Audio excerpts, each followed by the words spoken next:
Well, thank you everyone for taking time to join us for this fireside chat.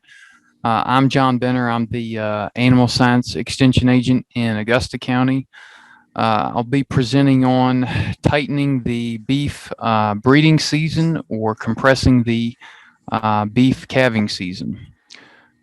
So, a couple reasons why we might want to tighten the beef cow calf calving season. Um, if we're selecting replacement heifers out of cows that calve early in the breeding season, it's very likely that we're going to be selecting more fertile and productive females to go in our herd.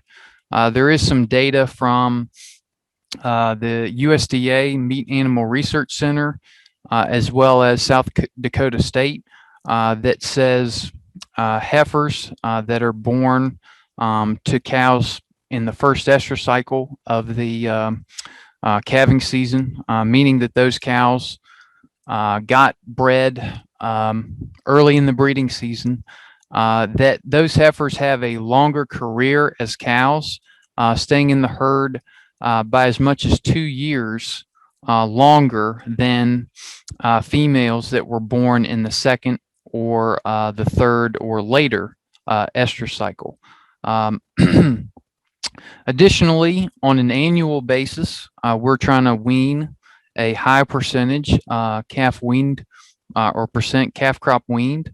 Um, if we're looking at marketing calves on a annual basis, which probably most of us are in terms of trying to cover costs associated with operating a cow calf herd, we want a greater number of calves weaned in any one year. And so, if we're selecting heifers that are born early in the season, and then we are aggressively trying to keep all of the females to have calves in a narrower window and have a more uniform breeding season, eventually we can get to a higher weaning percentage.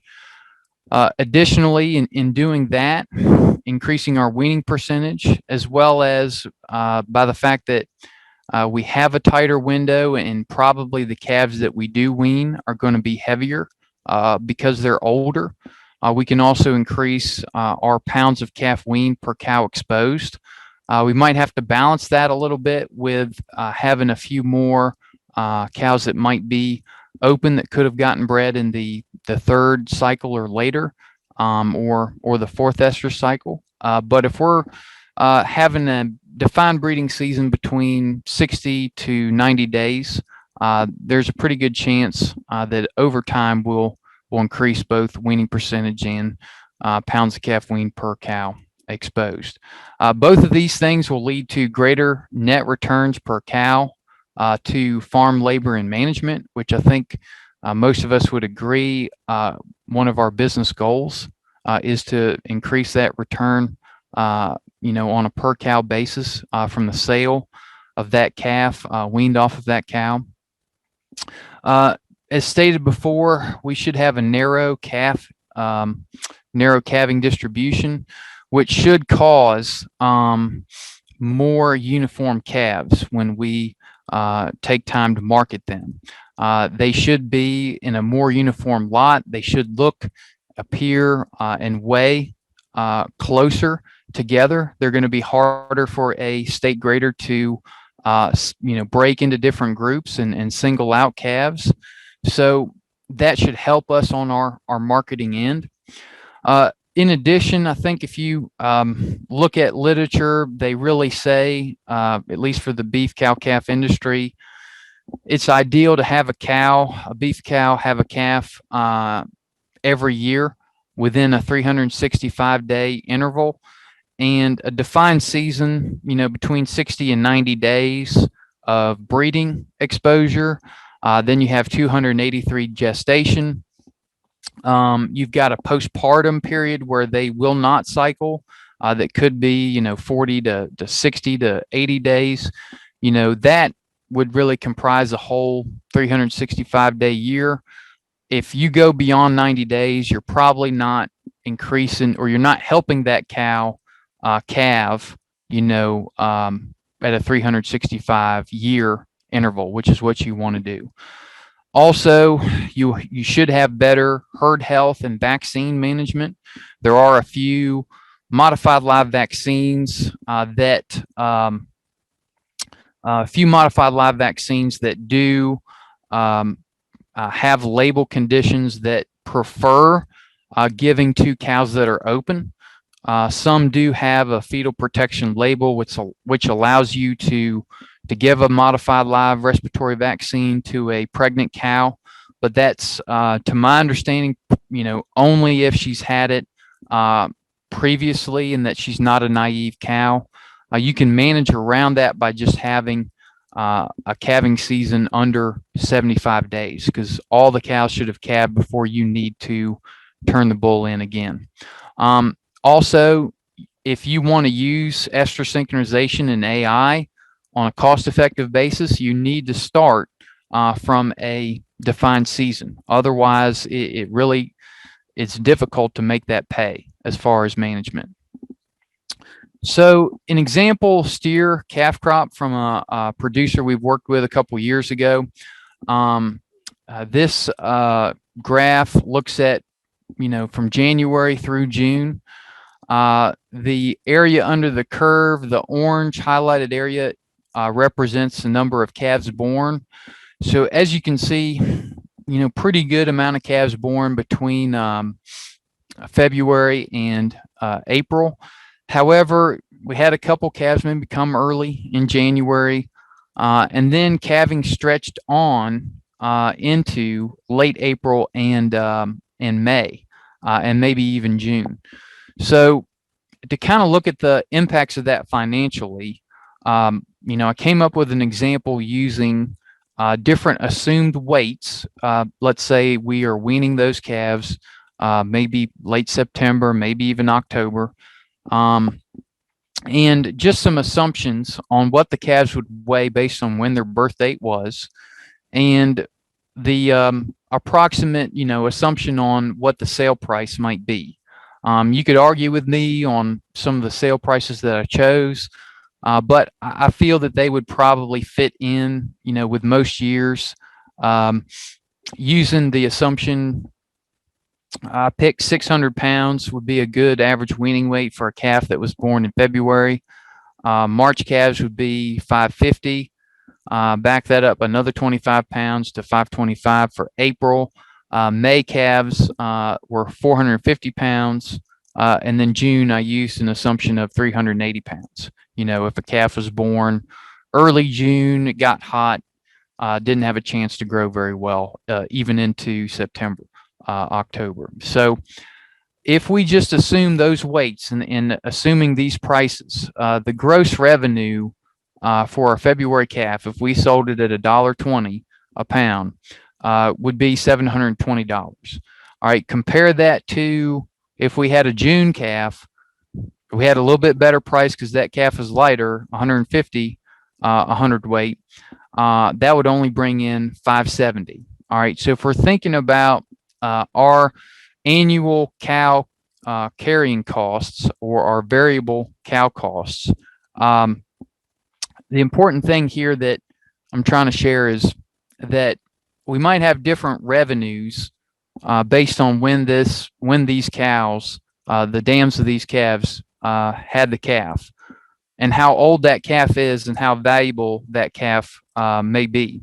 Whereas we're probably assuming a very similar cow cost that would be associated with carrying that cow. If that cow weighs the same, and maybe she doesn't, but if the cows weigh similar, they're eating a similar amount of hay and feed, we probably have the same labor going at each one of them, the same input costs. The cow that is calving later is not generating the revenue near as much as the early calver. All right, so just a visual demonstration of that. Here is a picture from our farm a couple years ago. We have a calf tagged number 703, and then we have a calf tag 758. All right, The difference here, the main difference between these two calves is age. 703 was the third calf born. 758 was the 58th calf born. All right, and here this is a summer day. You can kind of see just the difference in them, hopefully. But there is some often used research and modeling that says, if you're looking at 2 pounds per weight per, 2 pounds of weight, per day of age, that for every 21 days a calf is born later in the calving season, it's 21 days younger, and it could be 35 to 40 pounds lighter if you're weaning them all at the same time. Just another graph to drive that home. This is the 2016 Shenandoah Valley Research Station calving distribution. And in the dark bar chart, you have the number or percentage of heifers calving. The lighter bar graph is mature cows calving. And then the lines are the pooled weaning weights based on the estrus cycle, from the breeding season on when that cow had the calf. All right, so if a cow, assuming these averages work out, but looking at the distribution, we had around 40% of the mature cows breed in the first estrus cycle. Averaging their calf weaning weight, they weaned a calf weighing 517 pounds. All right, compare that to cows that calved in the second estrus cycle. Their calves, on average, weighed 495 pounds. All right, so 22 pounds lighter. All right, if they had a calf in the third estrus cycle, if they didn't get bred till later in the season, all right, they on average weaned a calf that weighed 375 pounds. All right, the first calf heifers with the black line. All right, 70% of them got pregnant in the first estrus cycle and calved early.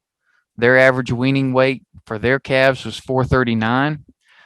The heifers that got bred in the second cycle, their average weaning weight was 408.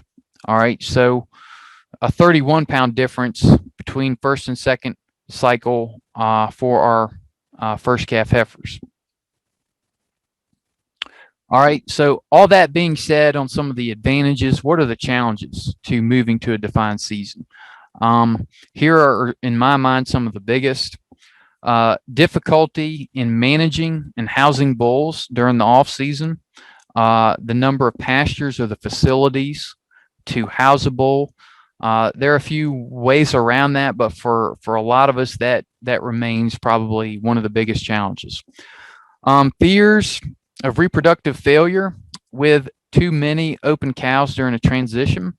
I think this could occur even with a well-managed transition from year-round calving to defined calving, but that can happen if we don't, do some things like breeding soundness exams. Even if we have a defined season, we can have a lot of open cows, due to bull failure, or we can have a heat spell that could cause that.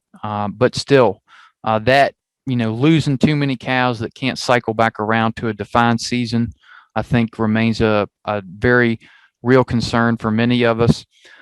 Concerns of increased calf mortality with a compressed calving season. This definitely is real. If you move all of your calves to be born within a 1 week window, or you synchronize up the whole herd to calve within 30 days or 2 weeks, there is a risk, maybe, especially and just about only if you are spring calving and you get hit by a blizzard. There are ways around that. That one is there, especially for spring calving. But with some planning, I think you can mitigate the risk of that. Time and labor availability, just time to get the bull out when he's supposed to get out, get him in when you want to start the breeding season. check the bull to make sure he's doing his job, that he didn't go through a fence and got into the neighbor's cows or something like that. All of those challenges, scheduling a vet, especially if, we are off the farm, for 40 or more hours a week, that can become a pretty significant obstacle for us. But those are some of the main ones, at least in my mind. All right, so what we wanted to do is present a method of moving to a defined season if you have a year-long season,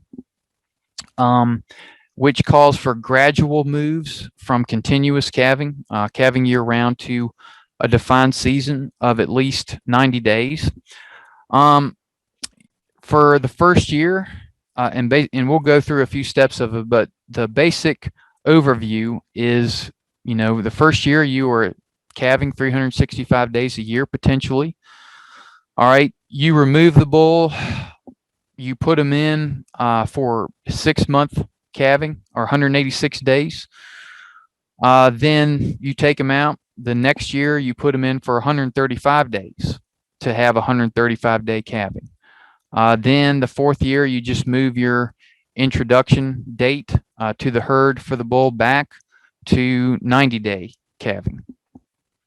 All right, the proposal we have is to keep one thing similar, which would be the bull removal date, which makes the date that the last calf could be born the same.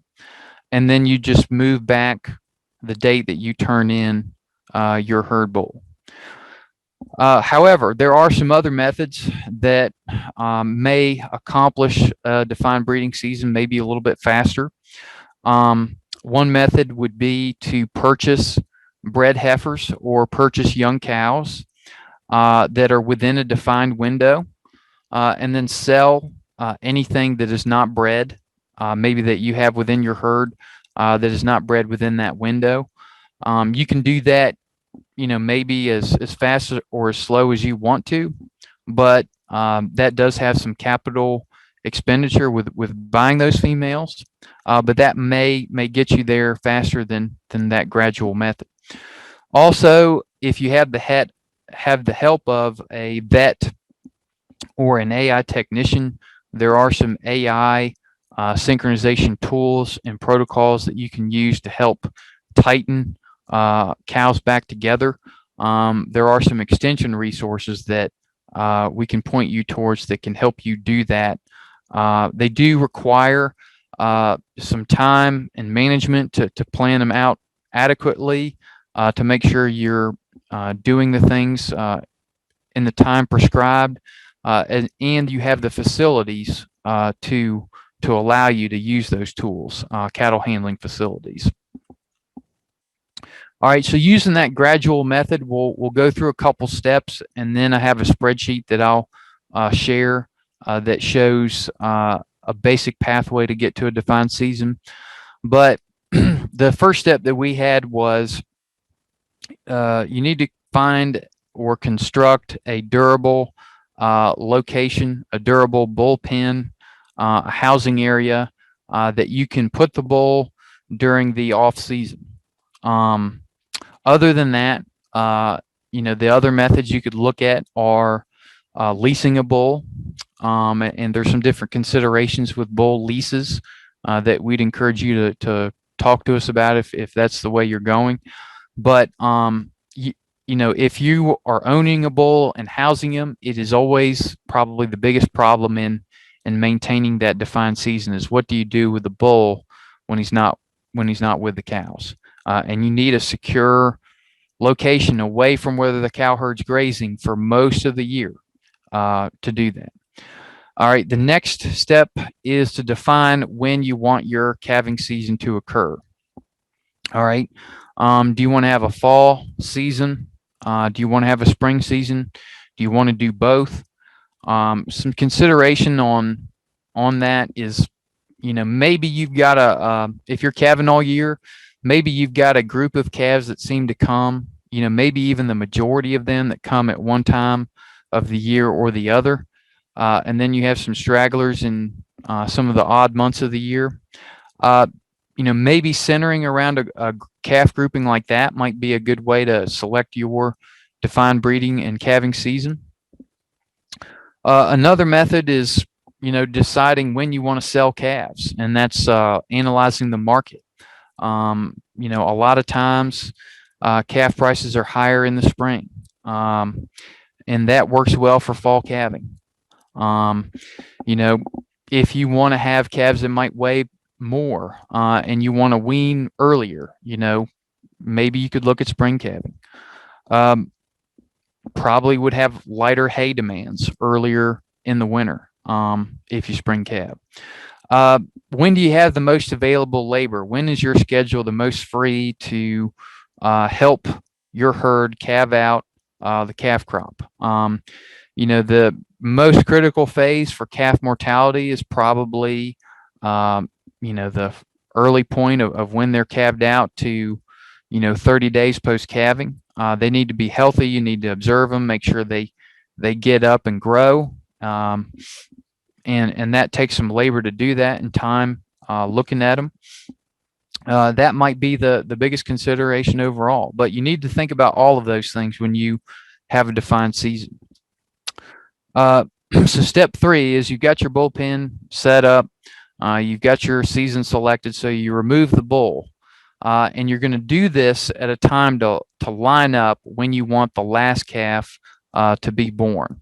All right, and roughly he's going to be born like somewhere around 280 to 285 days later. All right, so after you've done that, you need to preg check those females. All right, you can do it 45 days, you can do it 90 days, you can do it at 60 days.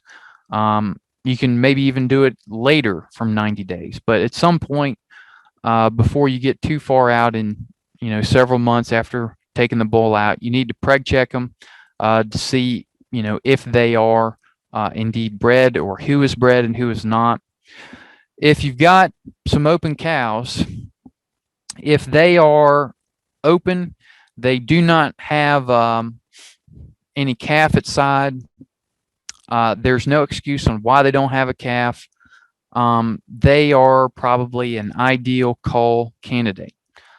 They may look in great condition, and we've seen open cows that are more or less sometimes freeloading in the herd have great body condition. They could be a body condition score 7 or 8. And one of the reasons for why they look so good is they haven't raised a calf, and they've just been able to put on all that extra weight from having extra grass and not having to raise a calf. But there's probably not a reason why they should be open, so they would be cull candidates. Then cows that have nursing calves that are over 5 months old, especially if they're still nursing a calf and they're 7, maybe 8, maybe 6 months old, they should be considered for being culled too, because that calf is big enough to where that cow should be cycling. She should have an opportunity to get bred, and for whatever reason she has not gotten bred, so she would deserve a hard look too on whether to keep her. All right, the main thing is to preg check and consider culling both of those type of cows. All right, everything that's bred even late, especially this first year, we suggest keeping in the herd. So step 5, reintroduce the bull to cows 6 months after bull removal. This should bring about 6-month breeding and calving. Repeat in step 6, you're going to repeat steps 3 and 4. So you're going to keep the bull removal date the same. That'll keep the date the same for the last calf born. And you should be able to preg check and again cull those that are not performing and open. So step 7, you reintroduce the bull to the cows. You're now into year 2 of this process. Instead of 6 months or 179 to 186 days, you're going to put them in for 135 days. You can keep the bull removal date the same as sort of that anchor day in this transition, and that will bring about 135-day calving. All right, you do the same process with step 6 with preg checking and culling, those that are open. In year 3, step 8, this time you put the bull in for 90 days and then remove him, keeping that bull removal date the same. If you want to move beyond 90 days to a more restrictive, more intensive calving season of 60 days, which again helps make your calf crop a little more uniform still, you just put him in the next year for 60 days and remove him 60 days later, which should be the same removal date, which should bring about, a really tight 60-day calving window. And hopefully the gradual process here allows enough of those cows to have a chance to get bred with enough time to where they don't all leave the herd in 1 year. And so that's why that gradual process exists. If you went from year round to even 90-day or 60-day, you would probably struggle to keep a solid group of cows together that could be bred. All right. So some summary slides. Bull management is essential for this process too. The recommendation is a bull needs plenty of energy to breed a number of cows. So we recommend body condition score 6 at turnout. Also, the bull should have a breeding soundness exam to make sure he's going to breed cows. Without that, if you turn in a dud bull, the whole process is really set back, and it won't be accomplished if a bull fails to settle cows on any of those steps. You can check the herd activity during the breeding season, making sure you're seeing the bull do his job, that he's going after cows that come in heat. He's attempting and getting them bred. That way you can feel confident that, hey, if he had a breeding soundness exam and he passed and then he's still doing his job, hopefully you won't have any surprises at preg check time. Don't try to do too much too fast. If there's some borderline cows that maybe you want to give a chance in that first year, and give them an extra set of days to get bred, that's okay. But at some point you can't continue to be that forgiving. They eventually need to get bred within a defined window. So you don't want to cull too hard too fast, but bear in mind, if they fail to get bred, eventually you got to let them go. All right. If you're raising your own replacement heifers, ideally you want to set them up in advance of the cow herd in terms of breeding. Recommendation is 20 to 30 days ahead so that they will cycle back around and get bred as 2-year-olds. That's often difficult, so trying to set them up, exposing them to the bull ahead can help give them more time to put on condition while they are raising that calf or recover from postpartum so that they can get bred as 2-year-old heifers. Herd health checks, you need to make sure you get respiratory vaccines in the cows to avoid things like abortion storms. Make sure you preg check each year. Again, you can do it at whatever interval suits your schedule, but make sure that you are pregnancy testing that herd and following herd health protocols. So you don't have to just settle at 90 days. 82 days would be the breeding season for a cow to calve, on a 365-day interval. So 75 to 63 is probably optimal for a lot of herds. So with that, let me go ahead and pull up our defined calving season calculator. Jeremy, are you seeing this on your screen? Can you let me know? Yeah, I can see it. It's not in presentation. It's All right. I don't see the spreadsheet. I see keep that eye on the prize. Okay. All right. Let me stop sharing and then reshare. All right. How about now? Can you see a Excel spreadsheet? Yes. All right. So we have been working on a defined calving season calculator spreadsheet. An original version was developed by University of Georgia Extension, and so we've modified it, and it's designed to help uh, with planning dates on when to wean, preg check, turn the bull in, and remove the bull. All right, so we have a couple tabs that we put together. We have a parameters tab, which has some assumptions.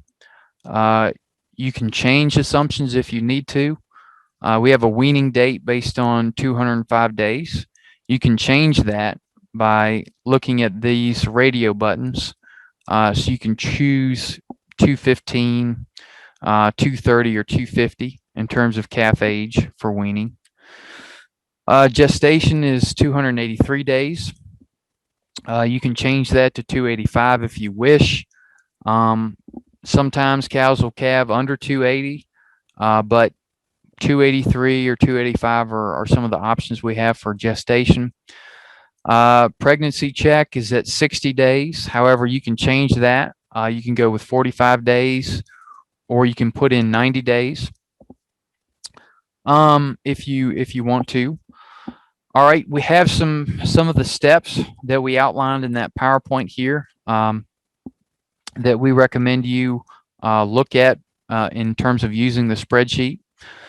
Um, the mature cows tab, we have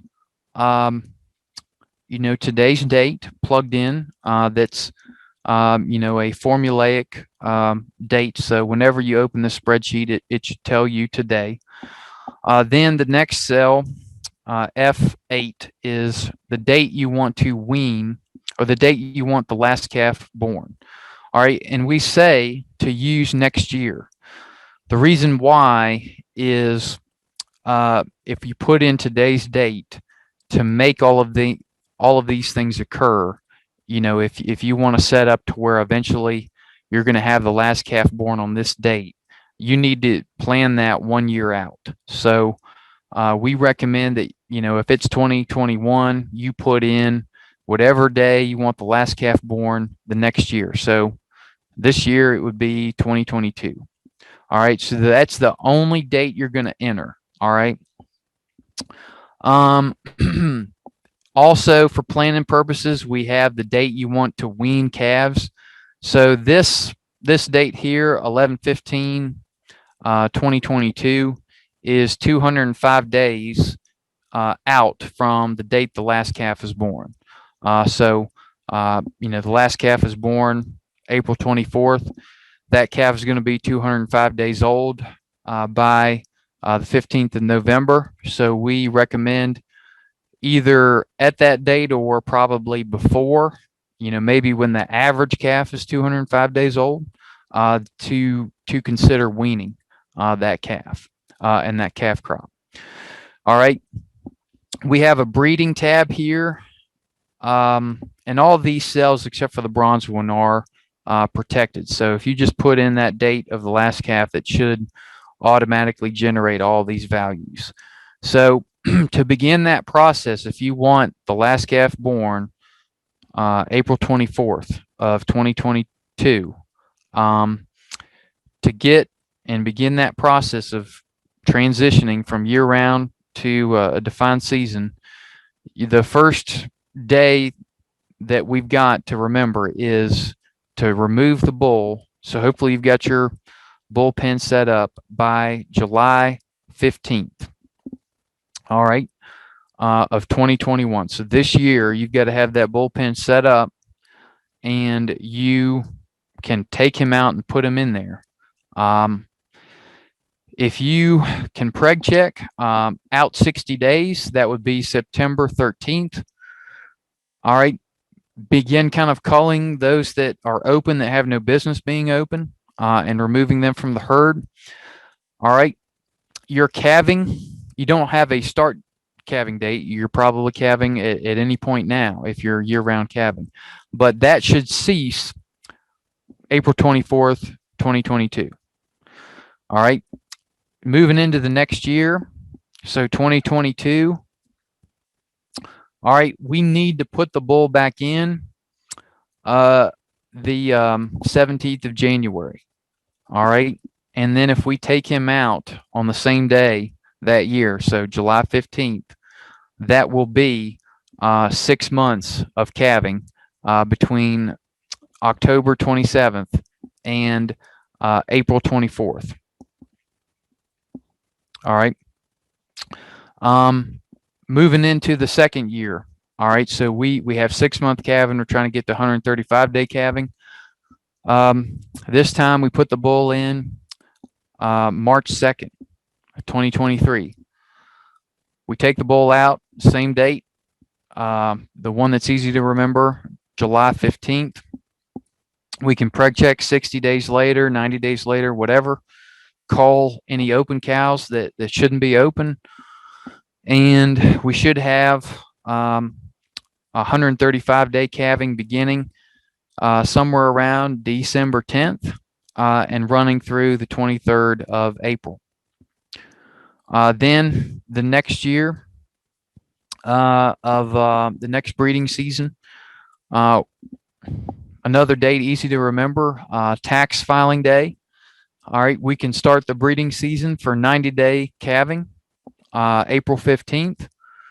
Take the bull out the 14th of July and preg check on the 12th of September, 60 days later. Anything open can leave the herd, and we'd have 90-day calving between January 23rd and April 23rd. If we go one step further to 60 days calving season, and for the spreadsheet purpose, we went with 60 days or roughly 3 estrus cycles. We start breeding the 15th of May. We take the bull out July 14th. We can preg check in September, and we'd have 60-day calving from February 22nd to April 23rd. We do have a replacement heifer tab where just similar principles, but we talk about exposing the heifers 20 to 30 days ahead of the mature cow herd. We also have a gestation table that you can actually print out if you have a need to plan when you breed, when you would expect a calf to be born, and then when you would wean that calf if it was 205 days old. So again, this spreadsheet we don't have available online. We hope to move in that direction here in the coming months. But right now you could email myself, also Rachel Henley in Powhatan County, or Jennifer Ligon, who's kind enough to join us tonight on this call as well, if you need a copy of it. So with that, I'll open it up for questions. I don't see any in the chat box. You should be able to unmute if you want to ask something. If not, thanks everybody for joining us tonight. And we are recording this, and we will get that posted soon. So thanks everyone.